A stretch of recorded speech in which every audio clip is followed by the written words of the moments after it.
भागलपुर में पहली बार लग चुका है सिल्क सिटी ग्लोबल एक्सपो और ये लगा है हमारे सैंडिस कंपाउंड में। इसकी ओपनिंग के टाइम है दोपहर के 4 बजे, इसलिए हम भी आ चुके थे यहाँ पर एक्सप्लोर करने के लिए। और यहाँ इतनी सारी दुकानें, इतने सारे वैरायटीज है, आप थक जाओगे घूम घूम के, पर यहाँ की वैरायटीज कम नहीं होगी, यहाँ की दुकानें खत्म नहीं होगी। पहले तो हम आए थे इन चॉकलेट्स की दुकान पे, जहाँ पर दुबई के भी चॉकलेट्स थे। फिर हम आ गए थे इन अंकल के पास। भाई, इन्होंने लड़कियों की सारी प्रॉब्लम सॉल्व कर दी। रोटी इतना जल्दी कैसे बन सकता है, और तो और ये इतनी जल्दी सिक भी जा रहा था, और इतना सुंदर सा रोटी बन के तैयार था।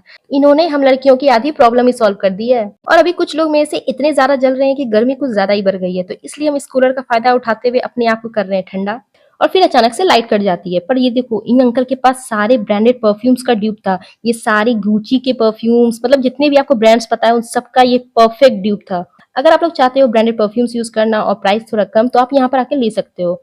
और इनके पास इतने सुंदर सुंदर ब्रेसलेट्स थे, पर इनके प्राइस इतनी ज्यादा हाई थे कि पता नहीं कौन ही खरीदेगा। खैर, वीडियो थोड़ी लंबी हो रही है, बाकी आपसे मिलते हैं कल। Bye bye.